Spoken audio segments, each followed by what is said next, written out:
I'm tired. Hey guys, what's up? It's the Golden Detective here, investigating your favorite albums, and today I'm gonna do another mini albums review, or mini album reviews, where I review a bunch of albums in high speed, not going into detail, just talking about them, and this is my 50th mini album reviews video, so it's very exciting. Let's go. The first album, actually albums that I'm going to be talking about is the latest Nav double album, Good Intentions and Brown Boy 2. Yeah, I have been pretty negative towards the last two Nav albums, Reckless and Bad Habits, and both of them ended up in my worst albums of the year list because they're just so goddamn boring. Yep, that's all I have to say in the review of these two albums. These two albums, Good Intentions and Brown Boy 2, they are also extremely boring. And they're it's two albums. This time he didn't just release one album. He released two albums of the same shit. 32 tracks over 2 hours. What the hell? I want to die. It's so boring. It just puts you in a state of mind. You can't even like figure out what's going on around you. It's the kind of boredom that just makes you insane. It's so boring. I'm actually impressed. Like you have to accidentally do something exciting or interesting, right? How did you manage to make an album this boring? How? Um Nav just on every single track, he would come up with this really tiny, like nanometer flow, like bup ba da bup bup bup, and then for the entirety of the track, he would just go bup ba da bup bup bup, hup ba da bup bup bup, hup ba da bup bup bup, hup ba da, and the whole track is like this. And then on every single track, we have a similar beat, a trap beat. Sometimes maybe slower, sometimes slightly faster, but it's always a friggin' trap beat. And the instrumentals are usually very spacey and a little psychedelic, but just a little, not enough to actually sound interesting. And Nav just his delivery is so dead. It's so robotic and emotionless. He's just on autopilot basically. To mention a few tracks on these two albums, we have Turks featuring like I think like Young Thug and another person, Future I think. And the instrumentals at first it sounds pretty good, pretty trippy and psychedelic, except that's the whole track. There's nothing else to it. The intro track just lyrics like if I come inside, she got a king inside her belly. That's a very fucking gross line. And on Status featuring Lil Uzi Vert, the sucking on my cock cock cock, dripping on a rock rock rock, no man on a honk honk honk, no man on a honk honk honk, and that's the whole track. Jesus. The track Saint Laurent is so sleepy and so sparse. Like you would immediately forget about the track like 2 seconds after you finish listening to it, and the same goes for tracks like Overdose, Codeine, featuring Gunna, and No Ice featuring Lil Durk, and like 10 billion other tracks on the album.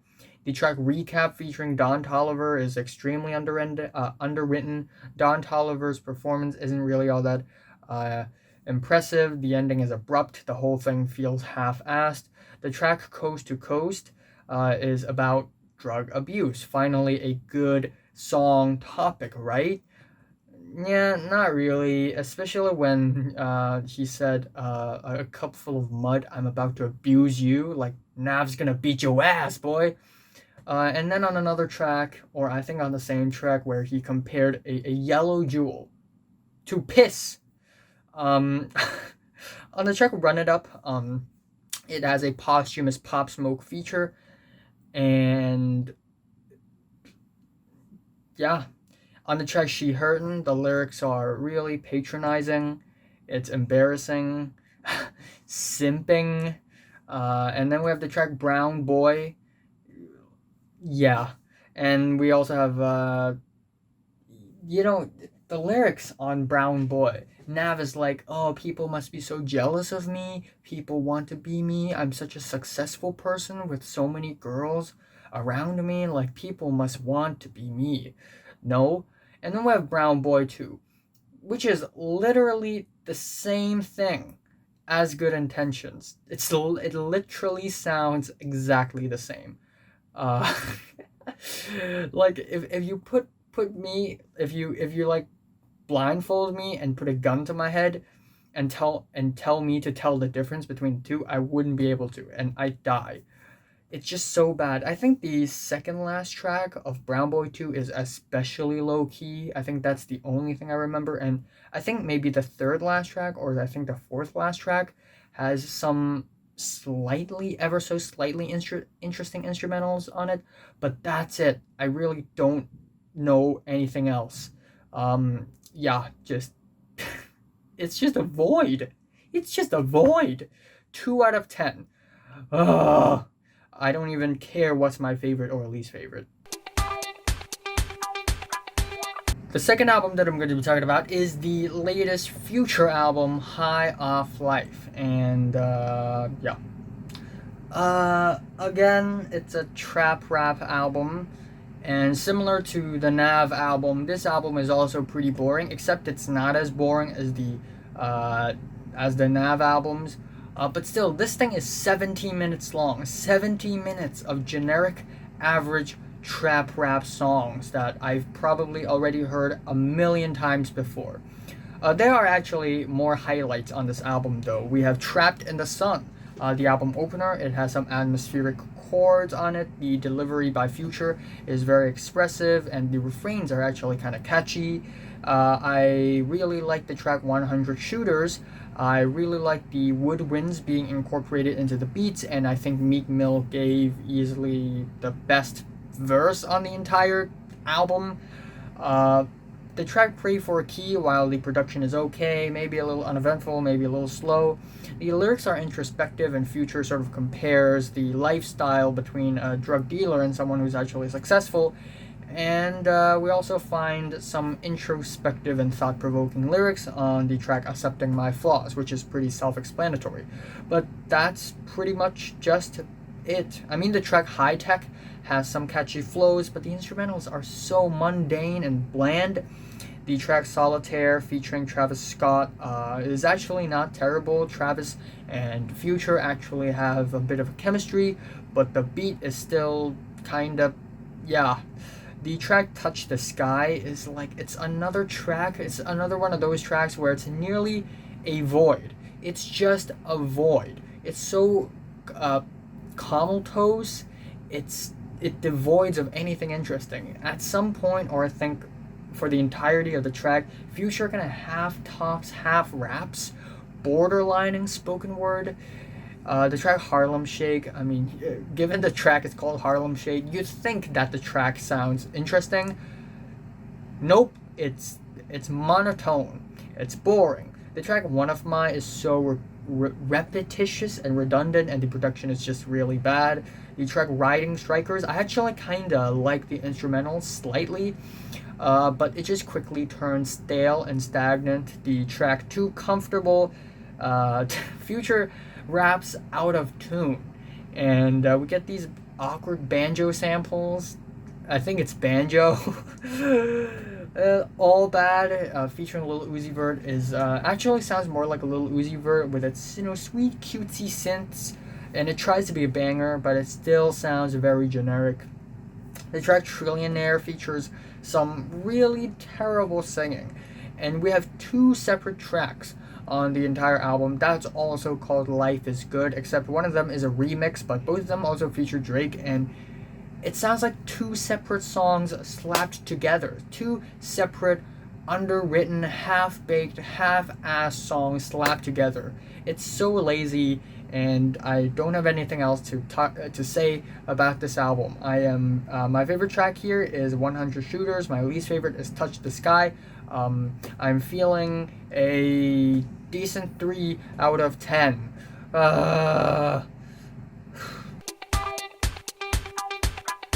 Okay, let's finally talk about some good albums. First off, we have LidoPimienta with Miss Colombia. So LidoPimienta is actually a singer and songwriter from Toronto, Canada, but she's actually born from in Colombia, and she has indigenous Colombian roots. And on this album, she pays respects to her indigenous Colombian roots by making some really awesome and pretty primal cumbia. The album starts off and ends off with para. Sorry if I butcher any Spanish here. Obviously, do I look like a guy who knows Spanish? Paratranscriber para transcribir, and the first track is Sol, so the sun, and the last track it's Lunar, so it's the moon. And both tracks also feature really bare bones a cappella vocals, which sounds beautiful. It's angelic. On the first track, we get a swell of horns, of harmonious horns that's really pretty, and on the last track we get more vocal layers, and the last track is more welcoming. Both of these tracks, the opening and the ending, sound pretty good, but it does not necessarily like pull me into the album or anything.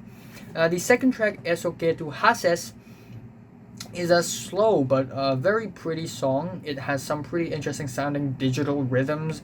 At the same time, we get some fuzzy, huge bass, and again, horns. I love the horns on this track, and this track gives off a really nice primal indigenous vibe. But it's the third track, Nada, which is easily the best song here. Not only is it extremely catchy, but also the instrumentals are lush. They're colorful, and speaking of colorful, there is a very good color show live performance attached to this song that I recommend everyone to check it out. I mean, it has 1 million views already, so anyways, yeah, I love this song. The synth layers are awesome. We also get the booming bass, which makes this track driving and compelling. The track Te Quería has very good vocals, but I guess if I have one complaint about this track is that some of the melodies here, they feel kind of unnatural and maybe a little forced. Maybe it's because there is a lack of instrumental supporting those vocals, but it just feels like it's missing a dash of something.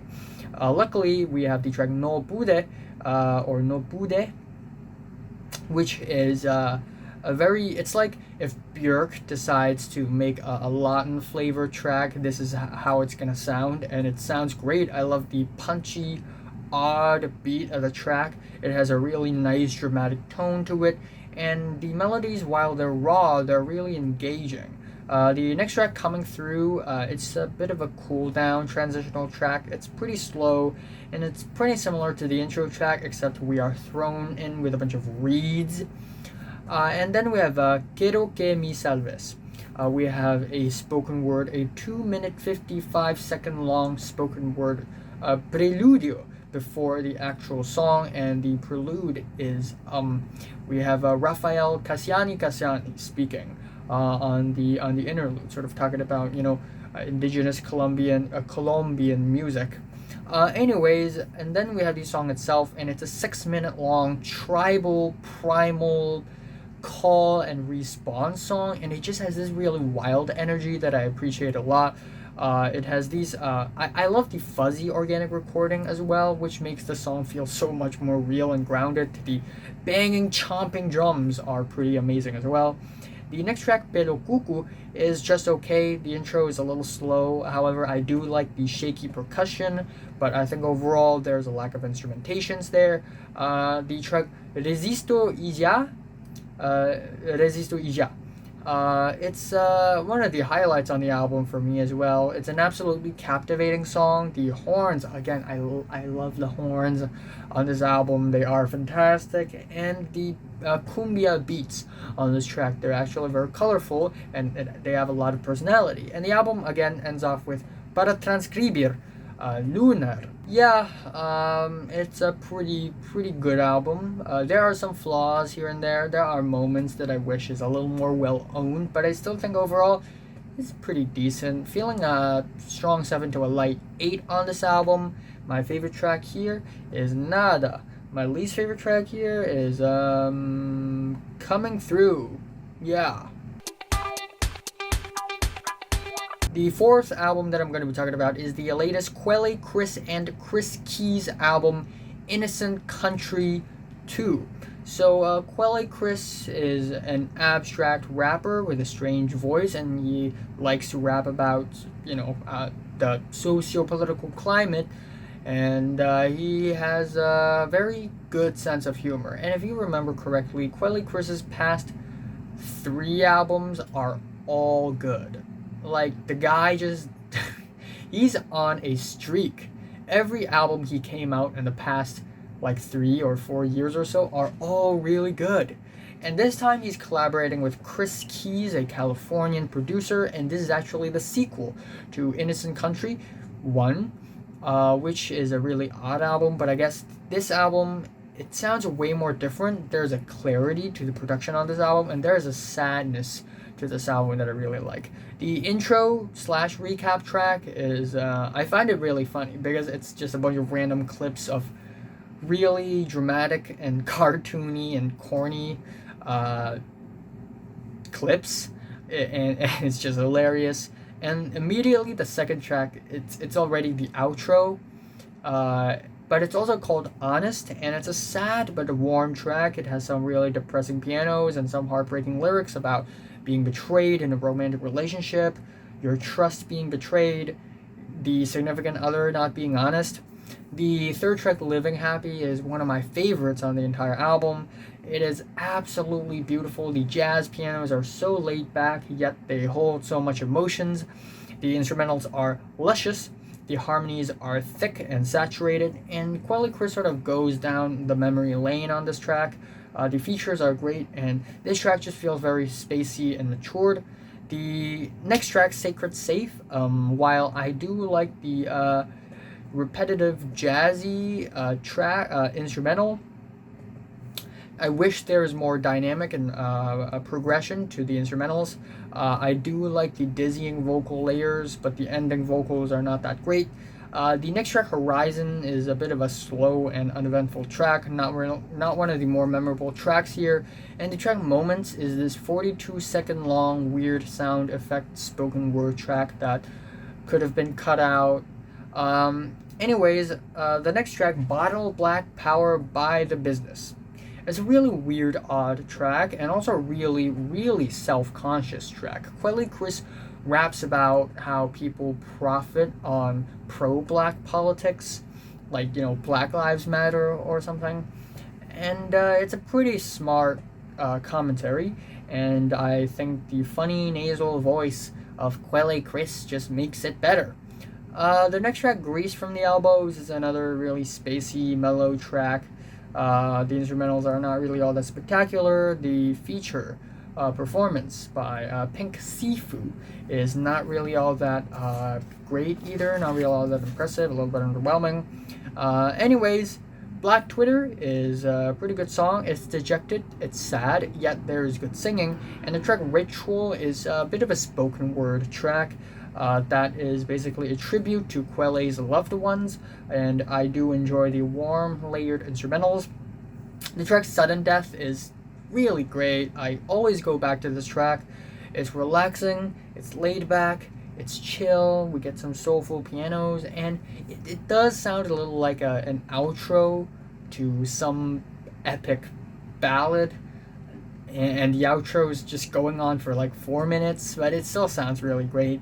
And the track Make It Better, while I'm not a huge fan of the neo-soul riffs of the track, they sound a little dated, and the repetitive keyboards do not help at all. I still think the deep-pitched delivery and the sad vibes make this track pretty okay. And the next track, Graphic Bleedouts, is another highlight on this album. The keyboards are gorgeous. The harmonies are absolutely lovely, and in the middle of the track we get a flute solo that is just beautiful, paired with the marching drums, and it's just a really eye-opening track. It just sounds very gorgeous. Ouch, my nails.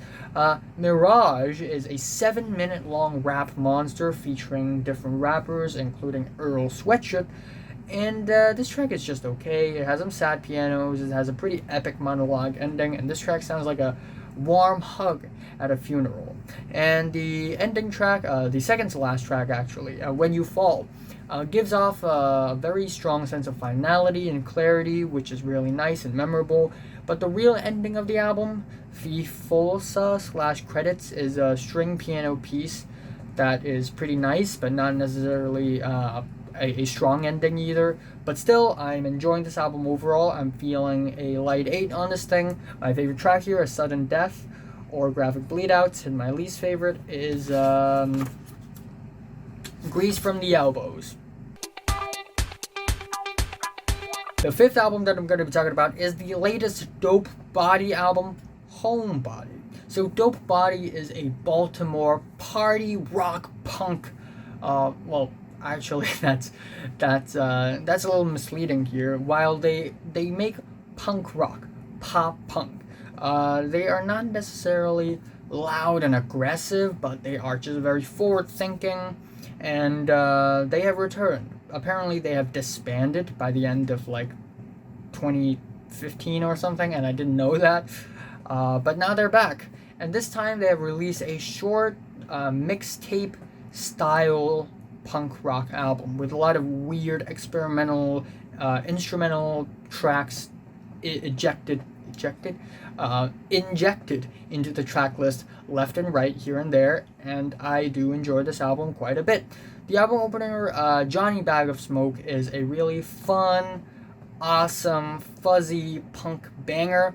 It has a driving bass, banging drums, abrasive whooshes left and right, descending guitar chords that are just so cool, and I really love the track overall. The track Sour Apple is a really positive and optimistic sounding track that has some really fun fuzzy synth keyboards, and this track does give off a 90s pop rock vibe, which is really nice. The cymbals are noisy AF. I mean, the abrasion and the rough and the rawness of this album just does not end here. We have the third track, Fate to You, which is a bassy, thick track, but also at the same time chill and nonchalant track. The vocals are very laid back, and it's really nice. Lily is an instrumental cut here. It's abstract. It has some ghostly vocals. It does sound interesting, but it's not like one of the highlights on the album or anything. The track Junk 75, also not one of my favorites here. It's not that eventful of a track. It's very slow and grungy, and it kind of just drags on. However, Pepper, another instrumental track here, it's actually very fun and dizzying and prickly. I really love the swirly sound play of the track. And the track Back in Back is also one of the highlights of the album. The wild, abrasive guitar licks, they are just so sticky and catchy, and the drum hits are very tight on this track. The track ESD is a bit of a moody ambient track, which, cleanses your palate. And immediately after, we have Hermit King, a loud and intense track with clickety drums and abrasive bass lines.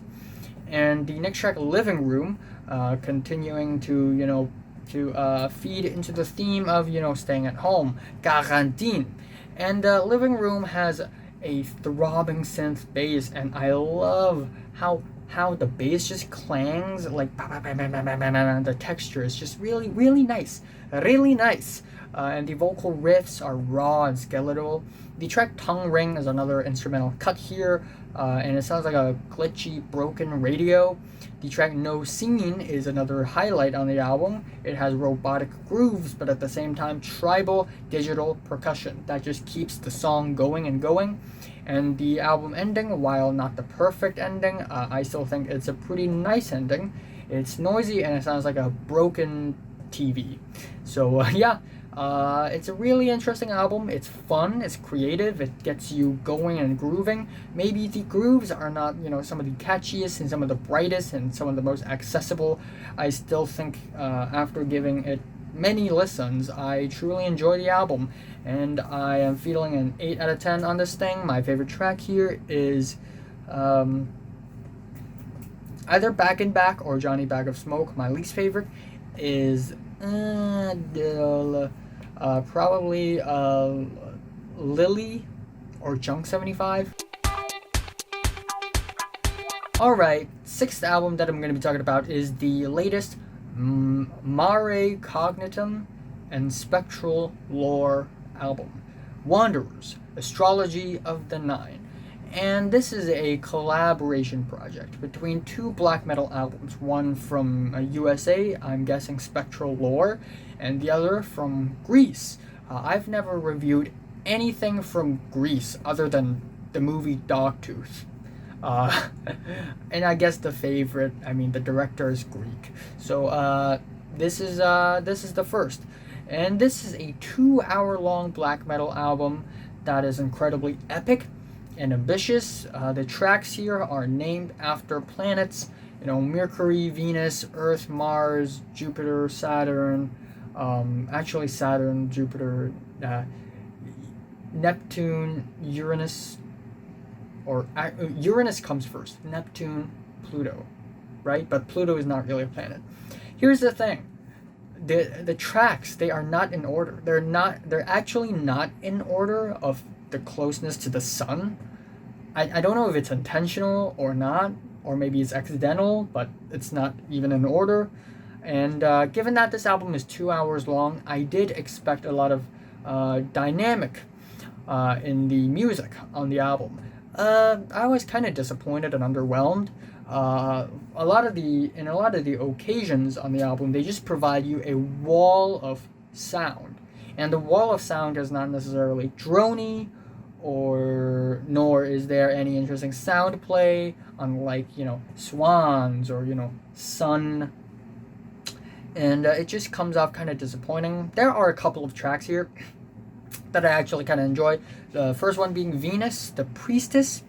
It has a really clear guitar riff going that is really memorable, and we get some epic marching drums. And the next track that I really like is Jupiter, the Giant. This track is actually very melodic, and it does sound very epic and grand. But any other track on the album just sounds kind of similar to one another, except for the first half of the Pluto track, because Pluto, even though Pluto is not even considered a planet anymore, it's considered like a white dwarf, it's at the end of the track list, and it's 23 minutes long. Pluto is 23 minutes long. It's the longest track. Actually, it's two-parted, but it's still the longest. And the first half of Pluto, Pluto 1, is this really bland ambient piece. There is nothing interesting going on sonically. The track Earth starts off with this, acoustic guitars, but it just kind of drags on afterwards. Nothing all that interesting. And the track Uranus, my favorite planet. They're doing my favorite planet injustice. Let's just say that. It's just like any other tracks here, it's just a noisy wall of noise, and that's just it. So I'm not really all that excited about this album. Kind of feeling a light to decent 6 on this thing. My favorite track here is probably Venus. My least favorite is Pluto 1. Okay, last album that I'm going to be talking about is the latest Danzig. Okay. Hey, let me review album. Let me review music. Music, yay. I'm really tired right now, Jesus. Danzig album, sings Elvis. Danzig sings Elvis. The name of the album is Sings Elvis. Danzig, full name Glenn Danzig, was for a period of time the frontman of a very famed punk, is it punk? I guess so. A very famous band, The Misfits. And he had been a star. His voice is really special, and the way he sings is very expressive. And now he came out with a solo album covering a variety of different Elvis Presley songs. Elvis Presley, the rock and roll, the king of rock and roll, very popular in the 50s. And this album is kinda garbage, unfortunately. So first of all, we have the instrumentals. The piano is really basic, and there is no emotion on the pianos whatsoever. It's really dead. The drums are thin and non-existent, and the guitars are so distant and distorted and sparse. It sounds kind of hideous. What's more hideous is Glenn Danzig's vocals. I mean, he used to sing really well. What the hell happened on this album? He's off tune like for multiple times on the album. He misnotes constantly. And the way his vocals are sort of paired with the very sparse and sort of terrible instrumentals, it's just one hideous, embarrassing rendition after another. And yeah, the whole album sounds like a very bad bar band, local bar band came together, drunk, and made a collection of terrible covers. Tracks like One Night is a terrible cover. Is It So Strange, the album opener, has this really weird constantly clicking sound or tapping sound that's so constant and annoying. The track Fever has no drama and no tension whatsoever. And the beautiful ballad that originally was Always on My Mind turned out to be really drab and really different from the original on this album. I mean, I'm okay with cover songs being different from the original, but this track is so different and in a very unoriginal and embarrassing way. It's kind of, yeah. The only two tracks that I kinda like, actually only one, is Girl of My Best Friend, because simply Glenn Danzig is doing a pretty solid impression. And the second one is Baby Let's Play, House, which has its jumpy pianos, one of the more standout tracks instrumentally speaking, but the performance is still kind of meh. So yeah, overall this is really disappointing and underwhelming and embarrassing and hideous, and it's, why? I'm feeling a 3 out of 10 on this thing. A strong 2, actually. Strong 2 to a light 3. I don't have a favorite or least fave. I just don't. So have you listened to these 7 albums from 1 to 10? How much do you rate them? Like if you like them, hate if you hate them, subscribe. For one more, thanks for watching. I have to eat dinner. I don't have storage space. Bye!